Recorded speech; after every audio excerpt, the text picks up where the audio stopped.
Dentre as obras que fazem parte do cânon, Apocalipse foi o último a ser reconhecido como inspirado por Deus. Outros, como os Evangelhos e as Cartas Paulinas, tiveram um processo de reconhecimento mais rápido. Alguns reformadores, como Lutero, quiseram tirá-lo do cânon. Para ele, Apocalipse era totalmente mítico, baseado apenas em símbolos. Todavia, sem o Apocalipse a Bíblia ficaria inacabada, inconclusa. Outros livros ficariam sem sentido. Suas doutrinas ficariam indefinidas sem as revelações de Deus que se consumaram em Apocalipse. Este livro é vital para a nossa fé. Por isso é imprescindível conhecê-lo profundamente. O nome do livro. A palavra Apocalipse significa revelação. Não se trata, porém, de um livro selado como alguns equivocadamente imaginam. Se traz a revelação, não pode ser tido como oculto, fechado ou misterioso. Ele foi o último livro da Bíblia a ser escrito. Portanto, o tomamos como a síntese e a conclusão do propósito de Deus para o homem. O autor Apocalipse foi escrito pelo apóstolo João, o discípulo amado de Jesus. João escreveu além do Apocalipse, o Evangelho e mais 3 cartas do Novo Testamento. João foi um santo homem do Senhor, que por inúmeras vezes foi aprisionado. O Império Romano tentou de todas as formas matá-lo, todavia sem êxito, porque o Senhor Jesus disse que João não iria morrer, e sim que permaneceria até que ele viesse para dar a revelação. A tradição diz que João, já velhinho, frequentava a igreja de Éfeso, e não pregava extensos sermões, mas sempre que tinha oportunidade proferia as mesmas palavras.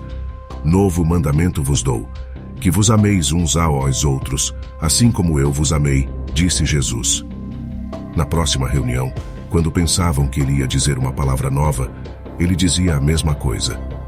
Talvez você pense no quão entediante seria ouvi-lo falando sempre a mesma coisa, mas é um engano. João chegava-se diante deles, com os olhos em lágrimas, e dizia: Filhinhos, um novo mandamento vos dou. E a cada vez que os irmãos ouviam-no, eram movidos pela vida de Deus, e todos choravam tocados pelo Espírito. Uma coisa é falar algo da nossa mente, ou seja, sobre conhecimentos adquiridos com leitura ou com algo que julgamos interessante. Outra coisa completamente diferente é o Espírito de Deus ministrar ao nosso próprio espírito, e assim, depois de recebermos revelação, podemos transmitir vida às pessoas. Vivemos numa época em que os homens rejeitam ouvir a verdade simples da palavra de Deus, mas estão à procura de coisas complexas e misteriosas. Era impossível resistir a João, o discípulo amado. Onde ele estava, pregava. Se o colocavam na cadeia, os prisioneiros e o carcereiro se convertiam, e a cadeia se tornava uma extensão da igreja. Trocavam-no de presídio, e o mesmo acontecia. Todos do lugar se convertiam, até que conseguiram uma solução. Colocaram-no sozinho numa ilha deserta, para que ele não desse a ninguém o seu testemunho. O objetivo era isolá-lo. Assim o levaram para Patmos, onde João teve a revelação do Apocalipse. João foi um homem que viu a Jesus. Primeiro, andou com o Senhor, recostou-se no seu peito por ocasião da última ceia, viu a sua glória entre os homens.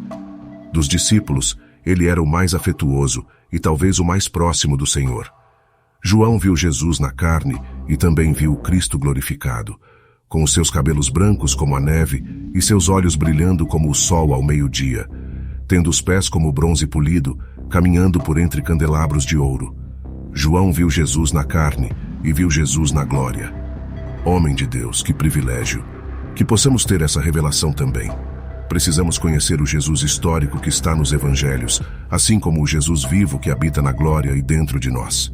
Quando o livro foi escrito? Apocalipse foi o último livro do Novo Testamento a ser escrito, por volta do ano 95 d.C., quando todos os apóstolos já estavam mortos. João foi o último a morrer e o único que teve morte natural. Sabemos que, quando o escreveu, estava na ilha de Patmos, para onde havia sido exilado. A divisão e o conteúdo do livro. O livro possui uma divisão natural facilmente perceptível. O capítulo 1 mostra a revelação de Cristo. Os capítulos 2 e 3 falam das 7 igrejas da Ásia. Os capítulos de 4 a 22, conclusão da história da redenção. O conteúdo de Apocalipse inclui todo o governo soberano de Deus na história, desde a ascensão de Cristo até a Nova Jerusalém. A história desse governo é contada através de grupos de itens, 7 selos, 7 trombetas e 7 taças. Os primeiros 4 selos abrangem a história do mundo da ascensão de Cristo até a sua volta. Nesses 4 selos, vemos 4 cavalos, e cada um deles com um cavaleiro. O primeiro cavaleiro significa a pregação do Evangelho. O segundo, a guerra. O terceiro, a fome, e o quarto, a morte. O quinto selo fala do clamor dos santos martirizados. No final desta era, estes santos clamarão a Deus por vingança. O sexto selo abrange o tempo da grande tribulação. Naqueles dias, Deus derramará a sua ira sobre a terra. As 7 trombetas são o conteúdo do 7º selo e também nos falam da grande tribulação. As 4 primeiras trombetas são o julgamento sobre a terra, o mar, rios, sol, lua e estrelas. A 6ª trombeta mostra o que realmente será a grande tribulação. Na 7ª trombeta, estão incluídas as 7 taças que são a conclusão da grande tribulação. A última trombeta é a mais complexa de todas. Ela inclui tudo desde o fim da grande tribulação até a eternidade. Seu conteúdo consiste no reino eterno de Cristo, o julgamento dos mortos, a recompensa dos santos e a destruição de Satanás, o anticristo, o falso profeta e de todos os seus seguidores. Se você gostou do vídeo, se inscreva no canal e ative as notificações para não perder os próximos. Deus te abençoe.